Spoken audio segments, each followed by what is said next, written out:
Summary of the poem The Scrutiny by Richard Lovelace. The poem The Scrutiny by Richard Lovelace is a dialogue between a man and his lover, where the man explains his thoughts on love, faithfulness, and attraction. In the first stanza, the speaker questions why the woman accuses him of being unfaithful. He insists he is still loyal to her but points out that it is now morning, and he only pledged his love to her the previous night.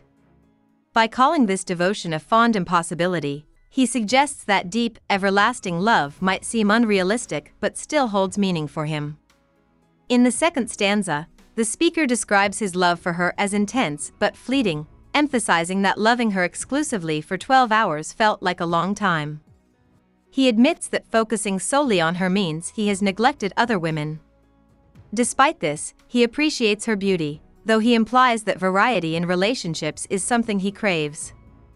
In the third stanza, the speaker confesses his struggle. While he admires the unique beauty of her brown hair, he feels the need to seek out other forms of beauty, likening himself to a miner searching for hidden treasures. This metaphor reflects his curiosity and desire to explore new experiences, even though he acknowledges the value of what he already has. In the final stanza, the speaker promises that if, after exploring other relationships, he finds her to be the most enjoyable and exceptional, he will return to her. He imagines coming back laden with spoils of meaner beauties, meaning his experiences with other women will only enhance his appreciation for her. He believes that experiencing others will confirm her uniqueness and deepen his love for her. The poem is written in iambic tetrameter, with 4 rhythmic beats per line. The steady pattern of stressed and unstressed syllables creates a reflective and measured tone, reinforcing the conversational nature of the speaker's reasoning.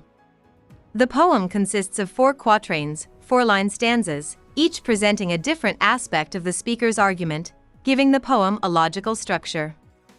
The central theme of the poem is the tension between love and freedom. The speaker justifies his wandering desires as a way to strengthen his ultimate loyalty to his lover. This highlights the complexities of human relationships, where love is portrayed as dynamic and evolving rather than static and fixed. Through metaphors and structured reasoning, the speaker presents love as something enriched by experience and contrast, while still holding true to its deeper emotional commitment. Line-by-line explanation of the poem The Scrutiny by Richard Lovelace.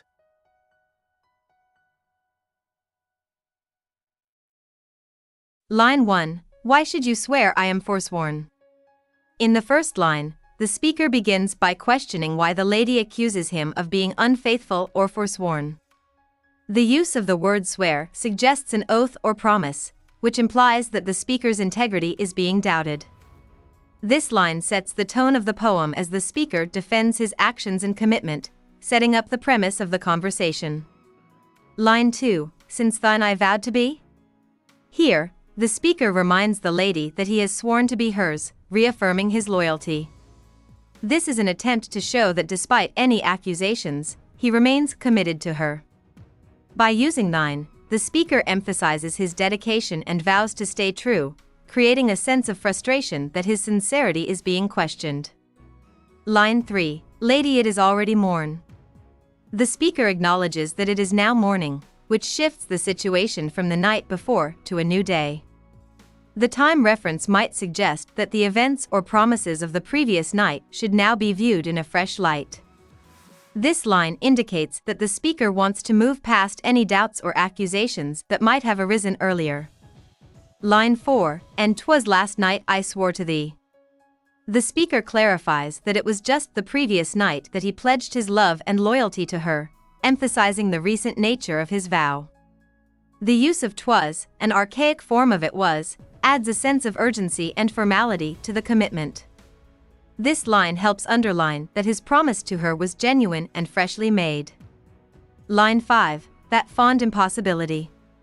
In this line, the speaker uses the phrase fond impossibility to refer to the idea that love should be seen as absolute and unchanging. He is defending his behavior by suggesting that it is unreasonable for the lady to expect him to be perpetually infatuated with only her, as such an idealized form of love might be impossible. The word fond suggests that while his love is deep, the expectation of unyielding faithfulness might be an unrealistic one. Line 6. Have I not loved thee much and long? The speaker insists that he has loved the lady deeply and for a long time. This line reinforces the speaker's commitment to her, claiming that his love is not shallow or fleeting. The use of much and long emphasizes the depth and longevity of his emotions toward her. Line 7. A tedious 12 hours space? The phrase tedious 12 hours may seem contradictory since 12 hours is not a long period, but the speaker implies that even such a span of time feels lengthy when one is intensely in love. The word tedious suggests the emotional weight and strain of such love, making it feel more substantial, and the speaker emphasizes that his commitment to her has been significant even in this short period. Line 8. I must all other beauties wrong. Here, the speaker acknowledges that his affection for the lady forces him to disregard or wrong other women. This line highlights the exclusivity of his love, suggesting that in choosing the lady, he has made a sacrifice of other potential relationships. It conveys the speaker's belief that true devotion to one person necessitates ignoring others. Line 9. And rob thee of a new embrace. In this line, the speaker claims that by remaining faithful to the lady, he is depriving her of the opportunity to experience affection from other men. New embrace. This line suggests a self-awareness of the limitations his loyalty imposes, and it seems to reflect his internal conflict about devotion and desire for novelty. Line 10. Could I still dote upon thy face? The speaker wonders if he could continue to be fixated on the lady's beauty, her face, or if he should move on to experience other things. The word dote indicates an intense, almost obsessive love for her appearance. This line shows the speaker's struggle between maintaining his admiration for her and the temptation to explore other relationships. Line 11. Not, but all joy in thy brown hair.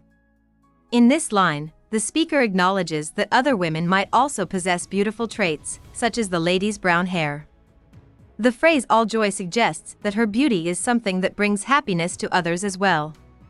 This line reflects the speaker's recognition that his lady is not the only beautiful woman but still emphasizes her special significance to him. Line 12. By others may be found.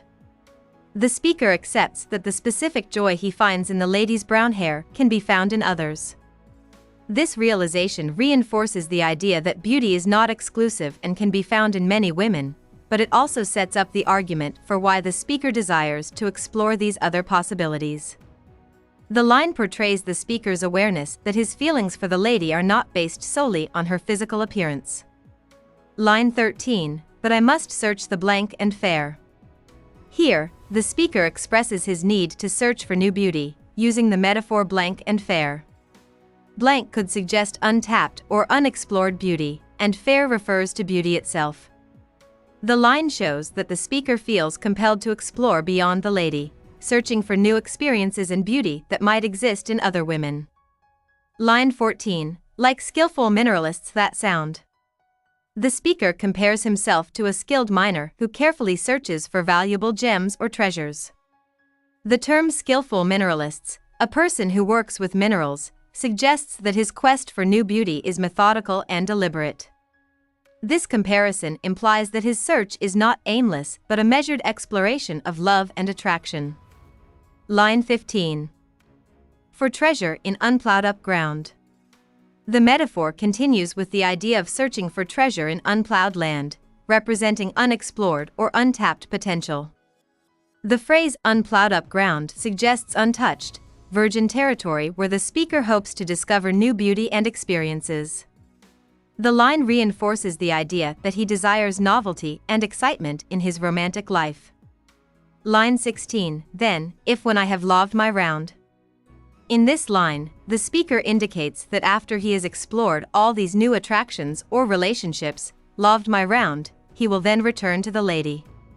This reflects a temporary departure from her, but one that is necessary for him to fully appreciate the depth of his feelings for her. The idea of round implies a full cycle or a period of exploration. Line 17. Thou prov'st the pleasant she. The speaker says that if, after his exploration, he finds the lady to be the most enjoyable and fulfilling of all, he will return to her. The word pleasant suggests that she is the one who will ultimately satisfy him the most.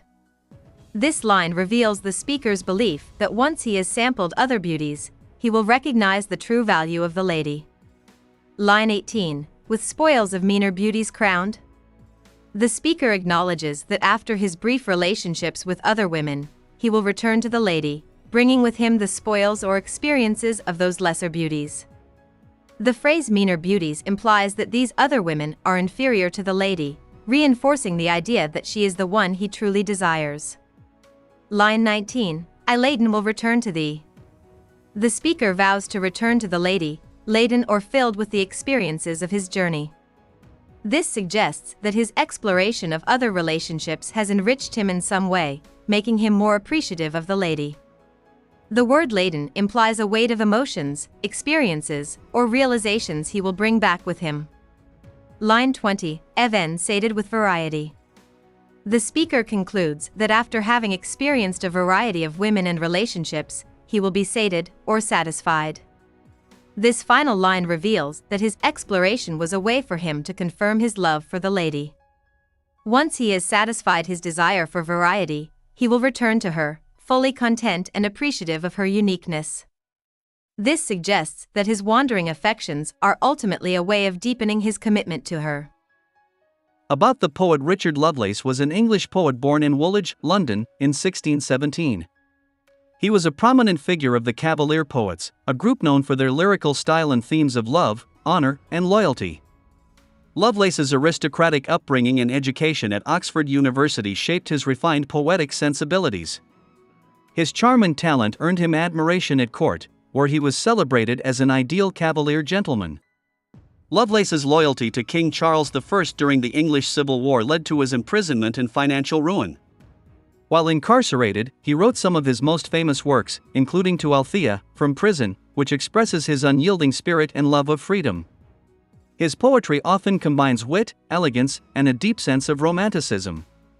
Despite his early fame, Lovelace's later years were marked by poverty and obscurity.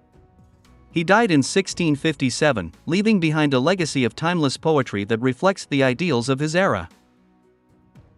Hope we summarized it fully and you liked it. Please hit the like button and subscribe to our channel so that we are motivated to create more videos.